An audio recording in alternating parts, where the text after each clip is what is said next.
What was your take anyway on what happened tonight in the three-way dance? Not much. I mean, just, Sabu, New Japan, at the time we were both tagging. Well, we were working for New Japan for the outside group, Ishingun. Right? Yeah. And a lot of people don't realize it, but he had the offer to go to Japan on that date, but they just gave me the offer too. Yeah. But that was part of the problem that got Sabu in so much trouble because I turned it down. And like when Sabu got the call, he called me up. He said, "Did they call you?" I said, "Yeah." Because we got that big three-way match. I go, "Yeah, I know." I said, "That's why I told him no." He goes, "You told him no?" I'm like, "Yeah, I ain't going." He goes, "Oh man, they're gonna be fucking pissed. They're not gonna use you." Blah blah blah. I said, "Listen, this is my bread and butter.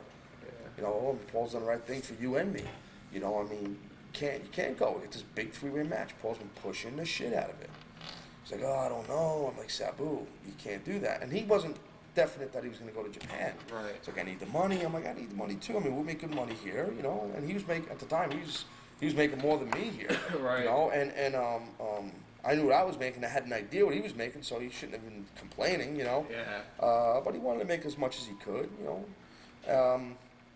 I guess he figured he would go to Japan and he would still have his spot in ECW. And Paul told him and told me to tell him, if you go, that's it. I'm going to fire you publicly.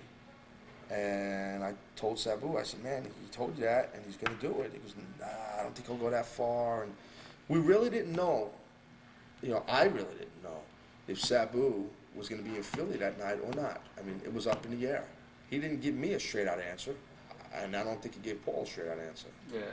So as a backup plan, Paul said, "We need to bring someone in," and he asked me because I was a major part of the match, and I suggested Rick Steiner because I knew they weren't doing nothing, and I thought people would think, "Wow, Taz and Steiner would be pretty cool, and suplexes and all that goofy shit." Yeah. So I had the old gimmick at the time, so it would be all right. And Paul had known Rick. I met him in Japan. I really didn't know him that good.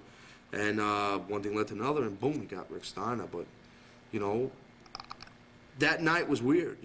Paul waited. He said, "Let's wait till 6:30. If he doesn't show up, I got to fire him publicly." I'm like, "You're not going to do that. You can't do that. Don't do that." He said, "No, I got to do what I got to do." I told him I'd do that, and he fucked up, and I got to do it. He did it. I still can't believe it, man. It was heavy. It was a heavy fucking deal, man. So, but it all worked. All in all, it worked out good. What was your feelings when you found out Sabu was coming back? I was pissed. Yeah. Big time furious. Big time pissed. And Sabu knew it, Little did I know it would make us both a lot of money, and it would be really good for the company's business and my business and Sabu's. Now I'm not pissed about it. I'm happy about it. But no, I was pissed, because just another guy, especially Sabu, he was a home player. He's a home team player, helped start this thing off. Just another guy jumping ship and then coming back with open arms. Mm-hmm. It pissed me off. And I think it pissed off a lot of the guys that stood, but they didn't say it. I was the only one who fessed up. Right. But I was pissed. I was really pissed. Yeah. Paul and I had big fights over it. Yeah. Paul's the boss. He can do what the fuck he wants. So, I wasn't happy about it at all. I knew it. I knew he'd come back.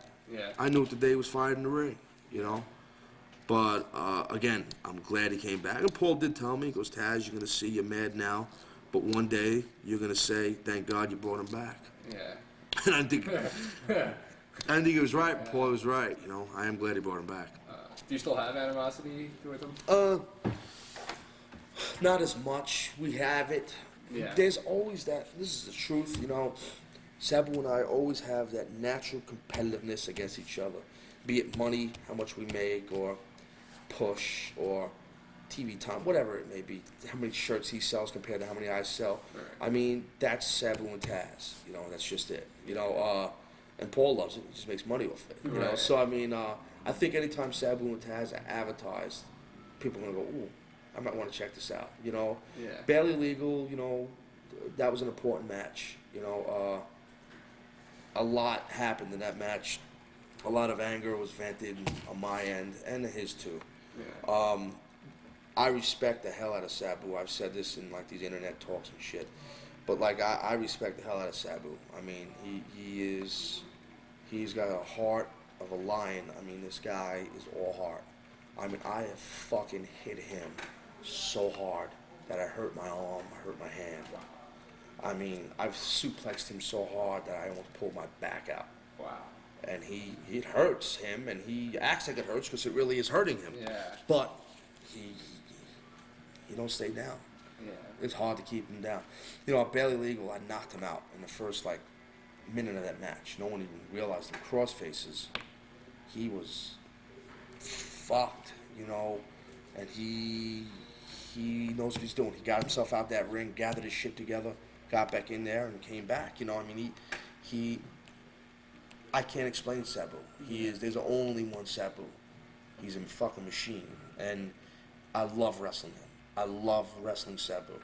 I love it, you know, because it just brings something out of me. I hope I do the same for him. I don't know if I do or not. I don't know if he would say this about me or not. I know he respects me.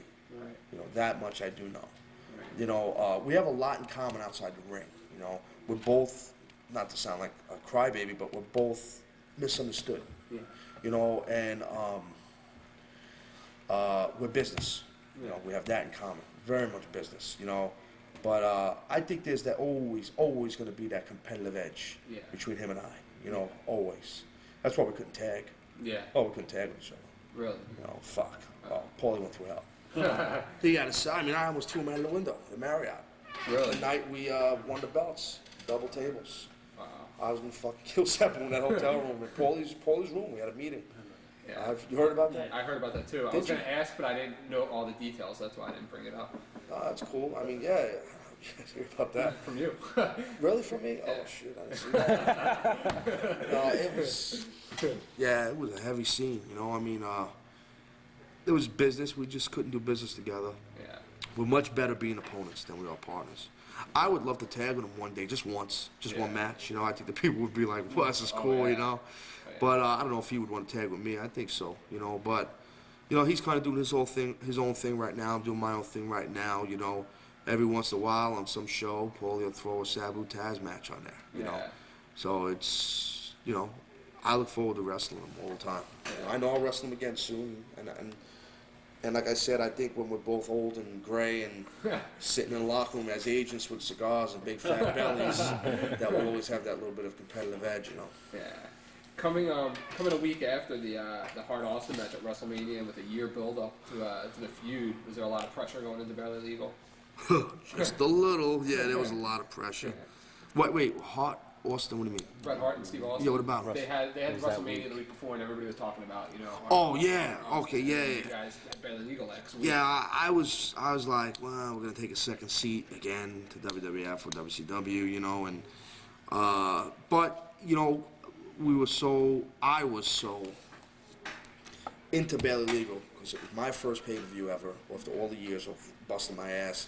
A high-profile main event match against a guy that I truly hated, you know, and he hated me, and it was out. Everyone knew it, and I mean, this was my time to show my peers, especially, I hate to say it, my peers before the fans, because I've had people tell me, "Oh, you're never gonna make it.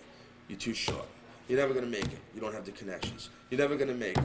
You're not a yes man. You're not a kiss ass." You know, they're probably right. But I work for someone that is a rebel, so he respects me being a rebel. Right. You know, it's not like I said at the arena last week, an Austin McMahon angle with me and Paulie. You know, I am a headache for that man. Trust me. Right. Sabu is too. Sabu used to be the worst headache. Now I am a headache for him.